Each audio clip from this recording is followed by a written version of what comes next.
Hey there, I'm Rachel and I have celiac disease. I have been wanting to record a video sharing a little bit about my celiac journey and my diagnosis for a while, and I keep putting it off because I keep waiting for the perfect time to record it and having the perfect setting and background and wanting to have my hair and makeup looking all nice and life happens, and that just has not worked out to have it be perfect. But I wanted to just share it anyway because with a lot of the different health journeys that I have had over the years, I have found it super helpful when I have been able to find other people sharing their stories online and just getting to hear from a real person their experience. And as you're probably familiar with, if you also have celiac disease and you're watching this, or maybe you're trying to figure out if you do, you've been struggling with different health issues, a lot of times you don't get very clear, detailed, in-depth answers when you are at the doctor's office. Usually you go there, you waited months to get in, and you finally do when you have like 5 minutes to spit out all of your symptoms and hopefully get some sort of testing going and some kind of answer going. But there's usually not tons of time to really talk about how you're feeling. And also, your doctor very likely doesn't have the same issue that you're dealing with, so they're not going to be able to speak from experience.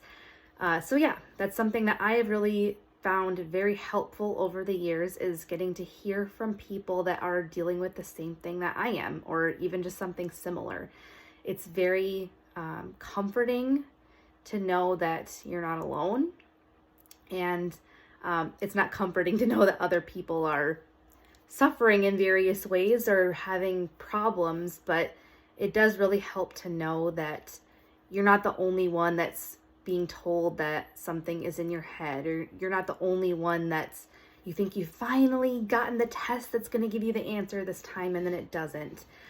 So yeah, that's part of why I want to share some of my experience with my various health things that I've gone through throughout my life. And one of the biggest ones has been my celiac disease. And that's kind of the main thing that I talk about on my different social media things that I do. And I have another more recent one that I'm going to talk about more. But yeah, long introduction to basically say, yes, I have celiac disease. I have been diagnosed for like 12 or 13 years. I can never remember exactly which year it was. I'm sure I could go back in my records and find it. But I've been dealing with the actual disease itself and the symptoms for quite a bit longer than that. So when I can recall my celiac symptoms really starting was when I was a senior in high school. So 17, just about to turn 18. So like second half of the school year, around that time, I started just having a lot of stomach pain and digestive issues. Yeah, just, you're probably familiar with all that. Sometimes it's hard to know what kind of detail to go into, because the casual observer of this video might not want to hear about digestive troubles, but if you're here because you're having them too, then maybe it would be helpful. So yeah, I would have stomach pain. I would eat and feel really like nauseous, feeling like I was going to throw up. I would sit at lunch at school, and eventually I started to feel very anxious about eating lunch because I didn't know if I was going to start to feel sick. I would a lot of times very quickly get that yucky rumbling in your guts feeling that gives you the indication that you have very short time to sprint to the bathroom and have diarrhea. And yeah, so those were kind of some of the main, on reflux. I was dealing with reflux too, which I don't know if that ended up having anything to do with the celiac disease or not. That could have been a side thing, which I could share more about in another video. Yeah, so my senior year, mostly at like starting 18 years old, I started having all of these symptoms, and sometimes it would be like days in a row, and then sometimes I would go a little bit and I'm like, oh, okay, I'm doing better, and then it would start again. So it was kind of on and off for a while. I would go to the doctor They would want to try me on, oh, let's just try you on like some Tums, or let's just try you on some omeprazole. It in the beginning, it didn't really feel like I was taken very seriously. I know there was definitely times I was told like, oh, it's probably just stress. I was told it's probably stress because I'm graduating high school, which was not the case at all. I made a little reel about this, and this was a real appointment. I had one doctor tell me that it was because I was drinking water and that I just needed to stop drinking water and only drink sports drinks like Powerade and Gatorade. And I can kind of maybe understand where he was going with that, like getting good electrolytes in. But honestly, that I tried it. I literally tried not drinking water because of this doctor's suggestions. And of course, that did not fix my issues. But anyway, long story short, no, it's not. Never mind. I'm not even going to say that. It's a short story long, maybe. But yeah, so I went on like that for a handful of years where I would kind of have maybe what you call like a flare, where I would be really sick for a while. I wouldn't want to leave the house. I would just want to nap all the time. I would be so tired.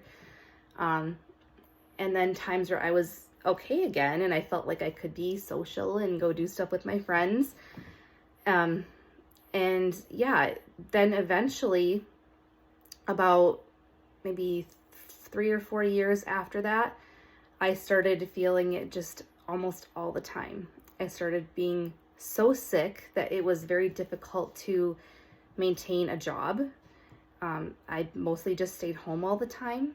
It was very difficult to go do anything with friends because I was either feeling sick or I was very worried that I would start feeling sick and that I would be stuck out somewhere while feeling that way.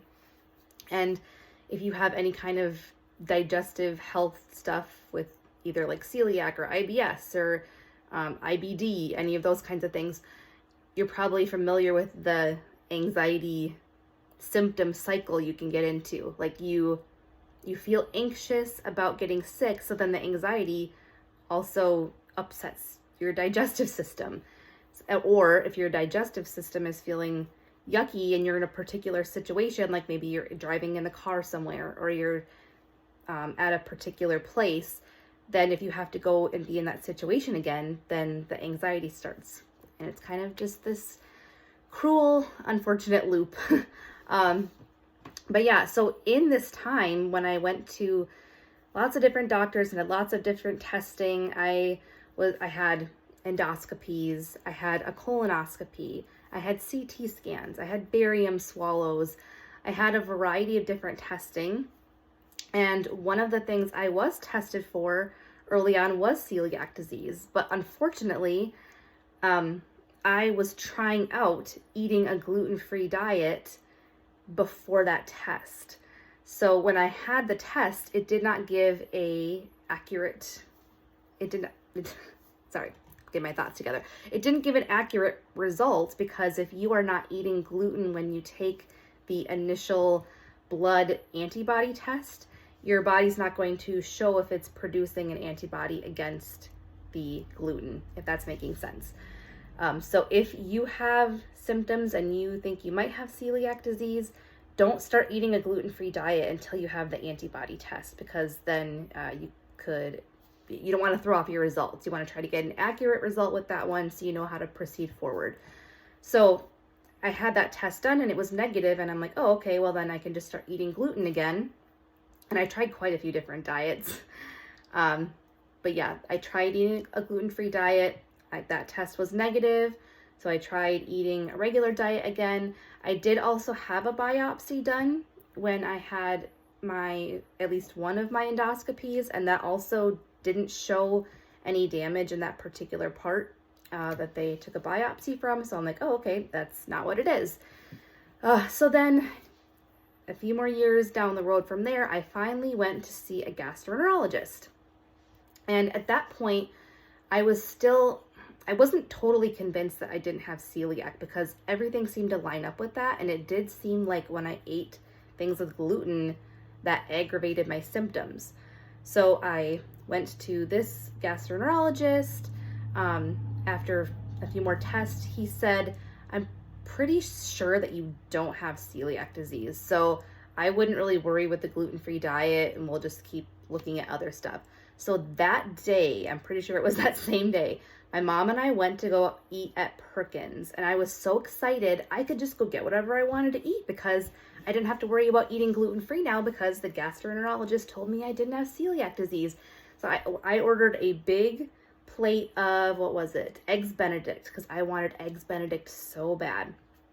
So I ate that at Perkins, and then not even a couple hours later, I was so incredibly sick, and in a very similar fashion to the ways I had been sick in the past. It was horrible. And I was like, yeah, I think this is wrong. There's no way. This has to be what it is. So, I keep saying long story short. I don't know why I'm doing that. It's not. We're already like 11 minutes in. Anyway, so that gastroenterologist kind of like left the practice, but then he had a partner there that he was working with. So then I saw basically a different gastroenterologist, and she said, after I filled her in, like, hey, I went home and ate something with gluten and I was horribly sick.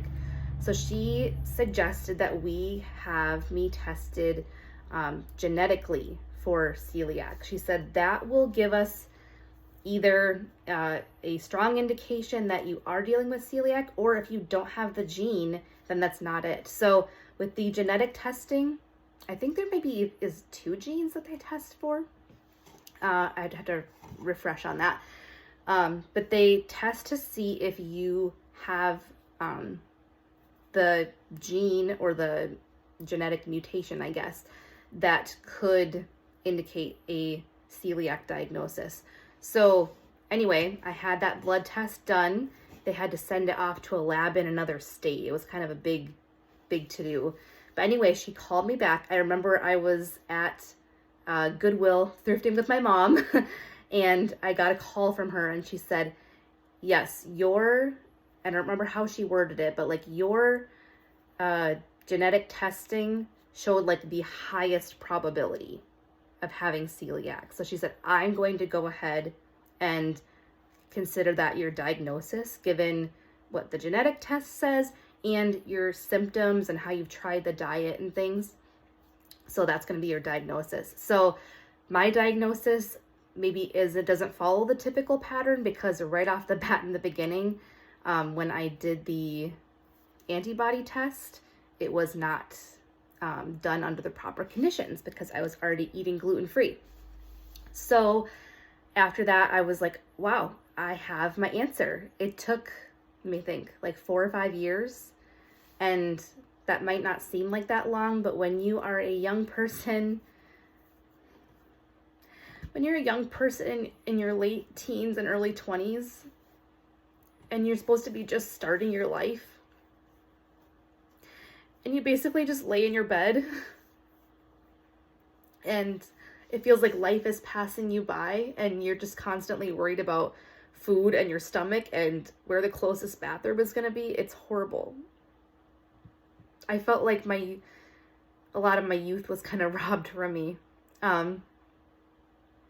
So I was very excited to get my diagnosis. It wasn't a bummer for me. It wasn't something I was depressed about. I said, wow, I finally have my answer. And yeah, so then if you're not aware, right now the only current treatment for celiac disease is to eat a gluten-free diet for the rest of your life. And also I want to make a side note here in case you're watching this and you don't know. I didn't really share this at the beginning. Okay, so celiac disease, it's not just a digestive disorder. It is primarily an autoimmune disease. So while it does, in one of the main ways, affect your digestive system, it primarily affects your immune system. So when you eat gluten, your body recognizes the gluten as an enemy, but it attacks your body instead. So specifically, the villi in your small intestine.